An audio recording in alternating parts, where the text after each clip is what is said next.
الحمد لله رب العالمين والصلاة والسلام على رسوله الأمين وعلى آله وصحبه أجمعين ومن تبعهم بإحسان إلى يوم الدين أما بعد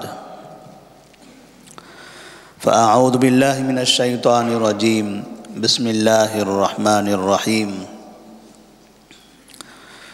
سبحان الذي أسرى بعبده ليلا من المسجد الحرام إلى المسجد الأقصى الذي باركنا حوله لنريه من آياتنا إنه هو السميع البصير۔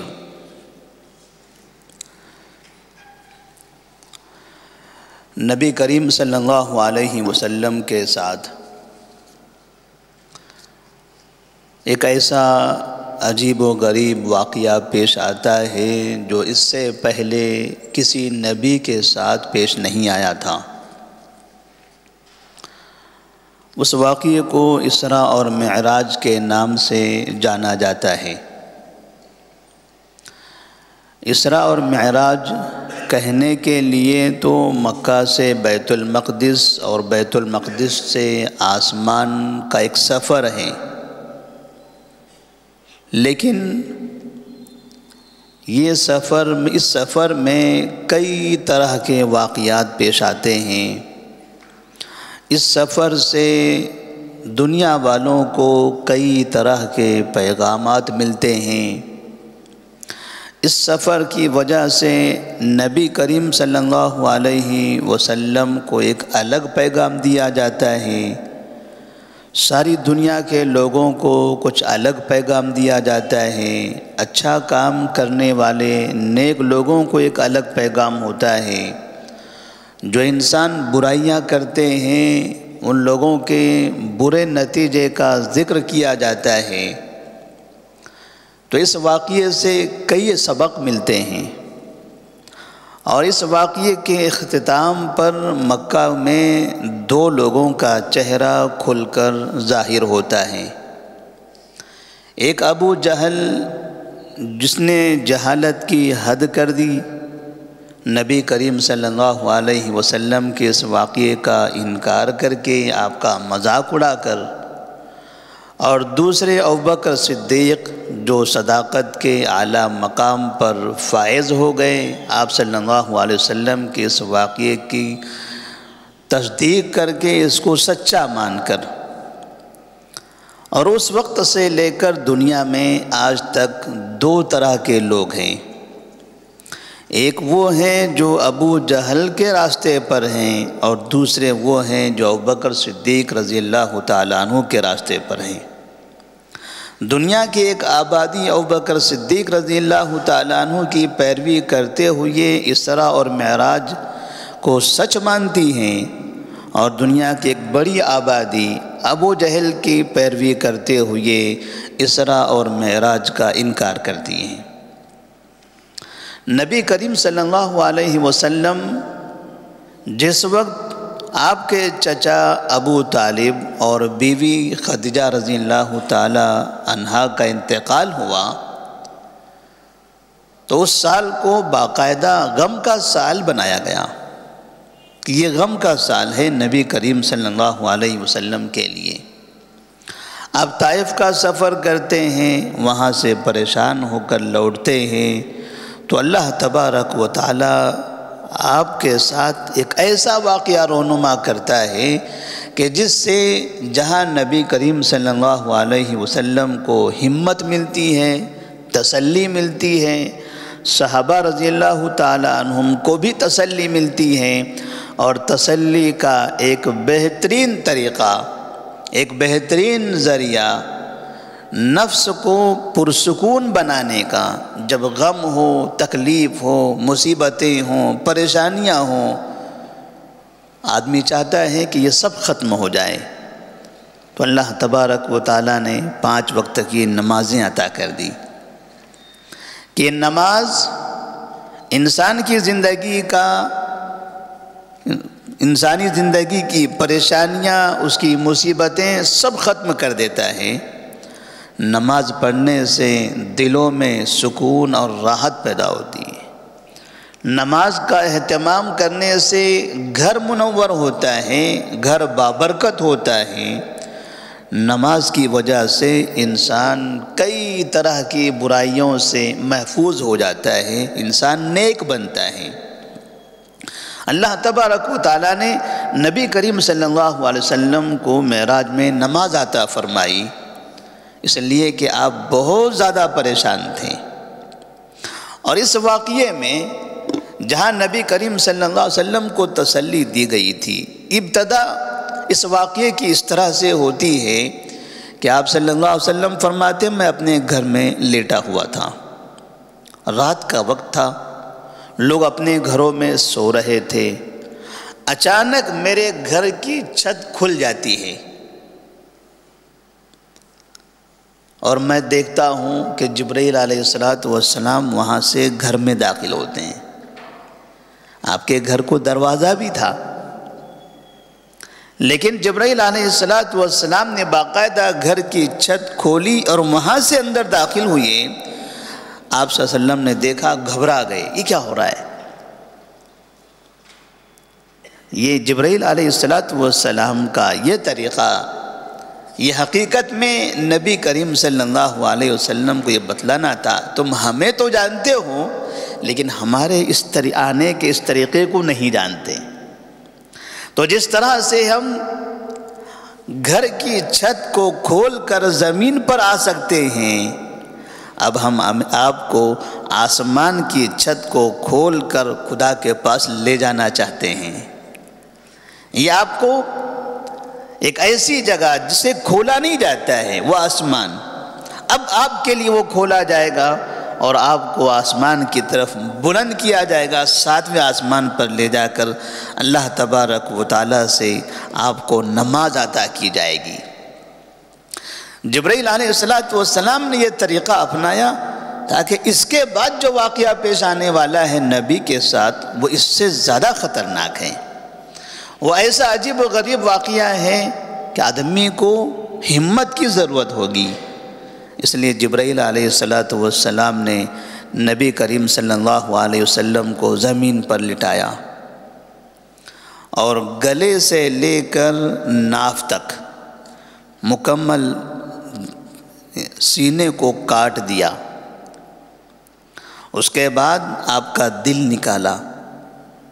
نبی صلی اللہ علیہ وسلم فرما رہے ہیں، میں دیکھ رہا ہوں، مجھے ہوش ہے، یہ ساری چیزیں میری آنکھوں کے سامنے ہو رہی، میں دیکھ رہا ہوں کہ جبرائیل علیہ السلام میرا پیٹ، میرا سینہ کاٹ رہے ہیں، اندر سے دل نکال رہے ہیں، پھر سونے کے ایک برتن میں زمزم کا پانی ہے اسے دھو رہے ہیں، ایمان و حکمت اس میں داخل کر رہے ہیں، اور پھر اس کے بعد میرے دل کو میرے سینے میں رکھا جا رہا ہے، پھر اسے سلا جا رہا ہے۔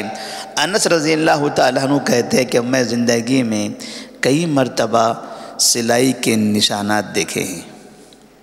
نبی کریم صلی اللہ علیہ وسلم کے ساتھ سینے کو چاک کرنے کا، شق صدر کا، دل کو دھونے کا یہ دوسرا واقعہ ہے۔ ایک واقعہ تو وہ اس وقت ہوا تھا جب آپ چھوٹے تھے، حلیمہ سعدیہ رضی اللہ تعالیٰ عنہ کے گھر پر تھے اور تقریباً 4 سال کی عمر تھی، اور اس وقت آپ کی عمر تقریباً 50 سال سے زیادہ ہو چکی تھی، تقریباً 50 سال سے زیادہ کی عمر آپ کی ہو گئی تھی، تب یہ دوسرا واقعہ پیش آیا۔ اس کے بعد یہاں سے جبرائیل علیہ السلام آپ صلی اللہ علیہ وسلم کو براق سواری پر بٹھاتے ہیں اور پھر بیت المقدس کی طرف لے جاتے ہیں، پھر وہاں سے 7ویں آسمان پر جاتے ہیں، صبح ہونے سے پہلے زمین پر اترتے ہیں۔ اس کی کچھ تفصیل گزشتہ کے درس میں بیان کی جا چکی تھی۔ آج کے درس میں نبی کریم صلی اللہ علیہ وسلم کے معراج کے اس واقعے میں ہمیں کیا پیغام دیا گیا ہے، یہ بیان کیا جائے گا۔ آپ صلی اللہ علیہ وسلم کے سامنے اس واقعے میں، اسراء اور معراج کے واقعے میں، آپ کے پاس ایک برتن میں دودھ اور دوسرے برتن میں شراب پیش کیا گیا، اور آپ سے کہا گیا کہ ان دونوں میں سے کسی ایک کو اختیار کر لو، کسی ایک برتن کو چن لو اور پی لو۔ نبی صلی اللہ علیہ وسلم نے دودھ کا برتن اٹھایا، اسے پیا۔ جبرائیل علیہ السلام نے کہا آپ نے فطرت کو پایا ہے، یہ انسانی فطرت ہے۔ اس کا مطلب یہ جو شراب ہے یہ وہ لوگ استعمال کرتے ہیں جو غیر فطری انسان ہیں، جو فطرت کے خلاف کام کرتے ہیں۔ یہ نہیں کہ اسلام میں کیا ہے، انسانی فطرت کے ہی خلاف ہے۔ وہ انسانی فطرت کے خلاف کا مطلب اب کوئی بھی انسان کسی مذہب کا ماننے والا ہو، شراب اس کے لیے غلطی ہوگی۔ دودھ پینے سے انسان کو راحت ملتی ہے، انسان کی صحت بنتی ہے۔ اسی لیے جب بچہ پیدا ہوتا ہے تو اس کی پہلی غذا دودھ ہے۔ دودھ کی وجہ سے انتہائی کمزور انسان، جس کا نہ ہاتھ حرکت کرتا ہو، نہ پیروں میں طاقت ہو، نہ آنکھوں میں صحیح بینائی ہے، نہ کانوں کو صحیح سنائی دیتا ہے، نہ سمجھنے کی طاقت ہے، چھوٹے بڑے اچھے برے میں تمیز کرنے کی صلاحیت بھی نہیں ہے، دودھ پینے سے اللہ تبارک و تعالیٰ یہ ساری صلاحیتیں عطا کرتی ہیں۔ دماغ اچھا ہو جاتا ہے، ماں اور باپ میں اور پڑوسیوں میں فرق کرنے لگتا ہے، بھائی بہنوں میں فرق کرنے لگتا ہے۔ یہ ہے دودھ۔ دوسرے برتن میں جو شراب تھا، یہ شراب انسان کے دماغ کو خراب کرتا ہے، انسان کے جسم کو کمزور کرتا ہے، انسان کی اعضاء کو خراب کر دیتا ہے، انسان کے اندر سوچنے کی صلاحیت کو اچک لیتا ہے، اچھے اور برے کی جو تمیز ہوتی ہے وہ ختم کر دیتا ہے۔ اور یہ کوئی یہودی پیے تو ایسا ہوگا، کوئی نصرانی پیے تو ایسا ہوگا، کوئی مسلمان پیے تو ایسا ہوگا، نہیں، کوئی بھی پیے، کوئی بھی جو انسان ہے وہ پیے تو اس کے ساتھ یہ ہونے والا ہے۔ اس کا مطلب یہ ہوا کہ شراب پینے والوں کی عقل ماری جاتی ہے، شراب پینے والوں کے اخلاق خراب ہو جاتے ہیں، شراب پینے والوں کا جسم سڑ جاتا ہے، شراب پینے والے بیماریوں میں مبتلا ہو جاتے ہیں، شراب پینے والے کبھی اپنی بیٹی میں اور بیوی میں فرق نہیں کر پاتے، جس کی وجہ سے اخبارات میں، ٹیلی ویژن میں الگ الگ خبریں ہم کو نظر آتی ہیں، سنائی دیتی ہیں، دکھائی دیتی ہیں، یہ شراب کی وجہ سے۔ اور شراب کی وجہ سے کبھی کبھار آدمی غصے میں اتنی زیادہ حد پار کر دیتا ہے کہ وہ کبھی اپنوں کو جدا کر دیتا ہے، کبھی گھروں کو توڑ دیتا ہے، رشتوں کو برباد کر دیتا ہے۔ نبی کریم صلی اللہ علیہ وسلم نے دودھ کو استعمال کیا، یہ تو معراج کے واقعے میں ہوا تھا، بعد میں آپ صلی اللہ علیہ وسلم نے دودھ کی فضیلتیں بتائی۔ اللہ تبارک و تعالیٰ نے یہاں پر اس واقعے کے اندر یہ چیز فطری اور غیر فطری اس طرح کی مثال سے دنیا والوں کو پیغام دیا کہ دودھ پیو گے تو صحت بنے گی اور شراب پیو گے تو زندگی برباد ہوگی۔ اسی طرح سے آپ صلی اللہ علیہ وسلم نے اس سفر کے اندر 4 نہریں دیکھی، نہرانی ظاہرانی و نہرانی باطنان، 2 نہریں جو ظاہر ہیں اور 2 نہریں جو باطن ہیں۔ جو ظاہر ہیں وہ دریائے نیل اور فرات ہیں، نیل اور فرات جو عراق میں موجود ہیں۔ بعض لوگ سمجھتے ہیں کہ یہ نیل اور فرات کا پانی جنت سے ہے، نیل اور فرات کا پانی جنت سے نہیں ہے۔ یہاں مقصد یہ تھا کہ اسلام اتنا وسیع ہوگا، اتنا پھیلے گا، اتنا منتشر ہوگا، اتنا آگے بڑھتا چلا جائے گا کہ دریائے نیل اور فرات بھی اسلام کے مراکز بن جائیں گے۔ اور ایک زمانہ ایسا رہا کہ باقاعدہ بغداد، کوفہ اور بصرہ اسلام کے بڑے شہر تھے، بڑے بڑے علماء، محدثین، فقہ یہاں پر پیدا ہوئے۔ امام بخاری رحمہ اللہ کے حافظے کا امتحان بغداد میں لیا گیا، کوفہ اور بصرہ میں بڑے بڑے محدثین پیدا ہوئے تھے۔ نبی کریم صلی اللہ علیہ وسلم کو یہ چیزیں بتائی گئی۔ اسی طرح آپ صلی اللہ علیہ وسلم نے اس سفر میں جہنم کے نگران فرشتے کو دیکھا، اور آپ فرماتے ہیں جس کو خازن النار کہا جاتا ہے، جہنم کے فرشتے کو، اس کے نگران کو خازن النار کہتے ہیں۔ آپ کہتے ہیں کہ میں نے اس کو دیکھا، وہ ہنستے بھی نہیں ہیں، مسکراتے بھی نہیں ہیں۔ ڈیوٹی کس جگہ ہے؟ جگہ ہی ایسی ہیں، کبھی آپ جیل میں چلے جائیے، یا ایسی جگہ جہاں باقاعدہ جنگیں ہوتی ہیں، جہاں ہمیشہ چوکنا رہتا ہے، وہاں کے فوجیوں کے چہرے دیکھیے، پولیس کا چہرہ دیکھیے، وہ ہنستے ہوئے کبھی نظر نہیں آئیں گے۔ جلادوں کو دیکھیے، وہ کبھی ہنستے ہوئے ہسمکھ چہرے والے دکھائی نہیں دیں گے۔ خوشی کی حالت میں بھی ان کا منہ دیکھو تو ڈر لگتا ہوگا۔ یہ تو جگہ ہی ایسی جہنم ہے۔ نبی فرماتے میں نے اس کو دیکھا تو اس کے چہرے پر نہ ہنسی تھی اور نہ مسکراہٹ تھی۔ نبی کریم صلی اللہ علیہ وسلم نے گویا یہ پیغام دیا کہ جہنم حق ہے، کوئی اس بات کا انکار نہ کرے۔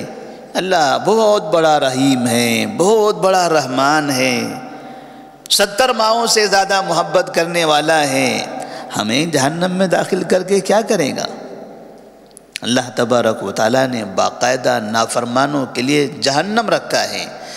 اس کے پاس رحمت بھی ہے، وہ رحیم بھی ہے، وہ رحمان بھی ہے، لیکن وہ شدید العقاب بھی ہے، وہ سخت سزا دینے والا بھی ہے، وہ جہنم کی آگ میں انسانوں کو ڈھکیلنے والا بھی ہے، وہ قبروں کے اندر سانپ اور بچھو کے ساتھ رکھنے والا بھی ہے۔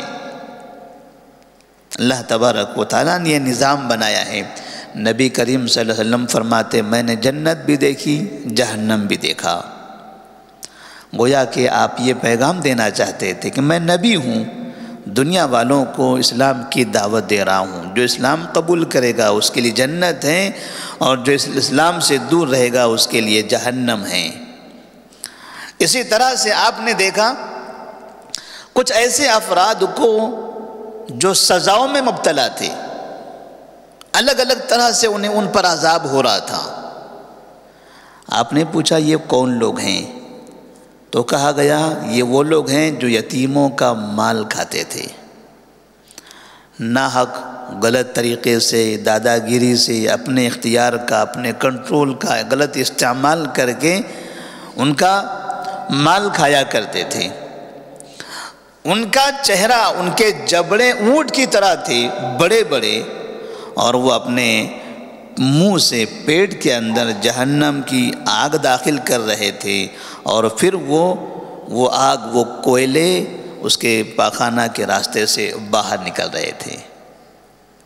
نبی کریم صلی اللہ علیہ وسلم نے اس منظر کو دیکھ کر دنیا والوں کو یہ پیغام دیا کہ کسی یتیم کا مال کھانا انتہائی برا عمل ہے، اس کام سے بچنا چاہیے۔ اسی طرح معراج کے اس واقعے سے ہمیں جو پیغام دیا گیا، آپ صلی اللہ علیہ وسلم فرماتے ہیں کہ آپ نے کچھ ایسے لوگوں کو دیکھا جن کے بڑے بڑے پیٹ تھے، ہانڈی نما بڑے بڑے پیٹ تھے، اور پھر اس کے اندر سے انہیں کچھ ایسی تکلیف دی جا رہی تھی کہ وہ چیختے تھے، چلاتے تھے۔ آپ نے پوچھا یہ کون لوگ ہیں؟ ان کے پیٹ سے ان کو تکلیف کیوں دی جا رہی ہے؟ تو کہا گیا یہ وہ لوگ ہیں جو دنیا میں سود کھایا کرتے تھے، لوگوں کو سود پر مال دیتے تھے، سود سے پیسہ لیتے تھے، قرضہ دیتے تھے، قرضہ لیتے تھے، سودی کاروبار کرتے تھے، جو انسانوں کی مجبوری کا غلط استعمال کرتے تھے۔ ایک انسان غریب ہے، مجبور ہے، کمزور ہے، بیمار ہے، اسے پیسوں کی ضرورت ہے، تمہیں اللہ نے زیادہ پیسہ دیا ہے تو تم 100 روپیہ دیتے ہو، اور اس مجبور اور غریب سے 120 روپیہ لیتے ہو۔ پہلے سے وہ مجبور ہیں، پہلے سے غریب ہیں، پہلے سے بیمار ہیں، تنگ ہیں، پیسہ نہیں ہے اس کے پاس، تمہارے پاس تمہاری ضرورت سے زیادہ دولت ہے، تم اپنے اس زیادہ دولت کا استعمال ایک مجبور اور غریب فقیر آدمی کی زندگی کو تباہ کرنے کے لیے کرتے ہو، اللہ کی نعمت کا ناجائز استعمال کرتے ہو۔ نبی کریم صلی اللہ علیہ وسلم نے ایسے لوگوں کا یہ نتیجہ دیکھا۔ اسی طرح سے آپ نے بدکار لوگوں کو بھی دیکھا، انہیں بھی ایک عذاب ہو رہا تھا۔ ان کے پاس ایک اچھی غذا اور بری غذا، اچھا گوشت اور بدبودار گوشت رکھا ہوا تھا، اور وہ اچھے گوشت کو چھوڑ کر بدبودار گوشت نوشت کر رہے تھے، کھا رہے تھے۔ بدبو سے، اس سے گوشت سے بدبو آ رہی تھی، گھن محسوس ہو رہی تھی۔ آپ نے پوچھا یہ کون لوگ ہیں؟ تو کہا کہ یہ زنا کرنے والے لوگ ہیں، یہ دنیا کے اندر زنا کیا کرتے تھے۔ اسی طرح سے آپ صلی اللہ علیہ وسلم نے بیت المقدس سے مکہ آتے ہوئے راستے میں ایک قافلے کو دیکھا تھا، اور وہ قافلہ وہ حقیقت میں نبی کریم صلی اللہ علیہ وسلم کی مکہ میں صداقت کا اظہار تھا کہ آپ نے واقعتاً سفر کیا ہے، آپ بیت المقدس گئے ہیں۔ جس وقت آپ صبح مکہ میں پہنچے ہیں، آپ سوچ رہے تھے سفر تو مکمل ہو گیا، اسراء بھی ہو گئی، معراج بھی ہو گیا، مجھ سے ہی کہا جا رہا ہے کہ لوگوں کو بتاؤ کہ تمہارے ساتھ یہ سفر کا واقعہ پیش آیا تھا۔ کس کو بتاؤں اور کیسے بتاؤں؟ کون مانے گا میری بات؟ اس لیے کہ ایسا واقعہ تو زندگی میں کبھی پیش نہیں آیا، اور آج یہ ممکن نہیں ہے۔ میں نے اگر یہ واقعہ لوگوں سے بتانا شروع کر دیا کہ میں ایک رات میں بیت المقدس گیا، پھر آسمان پر گیا، پھر صبح ہونے سے پہلے یہاں پہنچ گیا، لوگ کتنا مذاق اڑائیں گے میرا، کیا کیا کہیں گے۔ یہی سوچ میں تھے، پریشان غمزدہ تھے کہ ابو جہل نے دیکھا کہ محمد پریشان ہیں، غمزدہ نظر آ رہے ہیں۔ پوچھا کیا بات ہے محمد، غمزدہ نظر آ رہے ہو؟ کہا ہاں۔ کچھ واقعہ پیش آیا ہے، کوئی بات ہوئی ہے کیا؟ کہا ہاں۔ کہا کیا ہوا ہے؟ کہا رات کے وقت میں مجھے یہاں سے بیت المقدس لے جایا گیا، اور صبح ہوتے ہوتے میں یہاں پر پہنچ گیا۔ ابو جہل نبی کا دشمن، ایمان نہیں لاتا تھا، نبی کو جھوٹا سمجھتا تھا، مذاق کرنے لگا، ہنسنے لگا۔ کہا رکو، اگر میں آپ کی قوم کو بلا کر لاؤں تو جو واقعہ تم نے مجھ سے کہا ہے، جو باتیں آپ نے مجھ سے کہی ہیں، یہی باتیں آپ ان سے بھی کہو گے؟ کہا ہاں کہوں گا۔ ابو جہل بھاگتا ہے اور الگ الگ قسم کے لوگوں کو جمع کرتا ہے تاکہ مذاق اڑانے میں مزہ آئے، زیادہ لوگ مذاق اڑا سکیں، محمد کو اور تکلیف دی جا سکے۔ لوگ جمع ہوتے ہیں اور پھر سب کے سامنے پوچھا جاتا ہے محمد بتاؤ تمہارے ساتھ کیا ہوا۔ نبی کریم صلی اللہ علیہ وسلم وہاں پورا واقعہ بیان کرتے ہیں۔ ان میں سے کچھ لوگ، آنے والے کچھ لوگوں میں ایسے لوگ تھے جو بیت المقدس فلسطین کا سفر کر چکے تھے۔ بیت المقدس جو مسجد ہے اس کے اندر کی کچھ حالتیں وہ جانتے تھے، وہاں کی کیفیتوں کا انہیں علم تھا، کیونکہ وہ کئی بار سفر کر چکے تھے، انہیں راستے کا پتہ تھا۔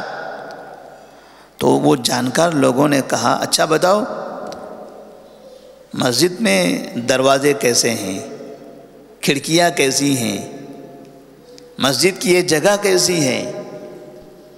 ایک شخص تھوڑی سی دیر کے لیے مسجد میں جاتا ہے، پھر باہر نکل جاتا ہے، اس کا سفر تو کچھ الگ ہی تھا، تو اس جگہ جا کر یہ ساری چیزیں دیکھے گا۔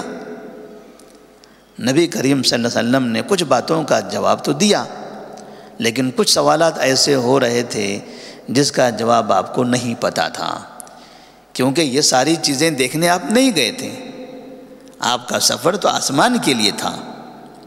لیکن اب اگر آپ یہاں وہ جوابات نہ دیتے تو اتنی بھیڑ کے سامنے ابو جہل آپ کا مذاق اڑاتا، نبی کریم صلی اللہ علیہ وسلم دل ہی دل میں اللہ سے دعا کرنے لگے، اے اللہ تو میری مدد فرما۔ مجھے تو اس کی ساری چیزیں نہیں پتہ ہیں، جتنی نظر میں آ گئی اتنی تو ہم نے بتا دیا، اور باقی چیزیں ہم کہاں گھومنے کے لیے گئے تھے۔ اللہ تبارک و تعالیٰ نے بیت المقدس کو آپ کی نظروں کے سامنے کر دیا۔ اب کہا کہ پوچھو کیا پوچھنا ہے۔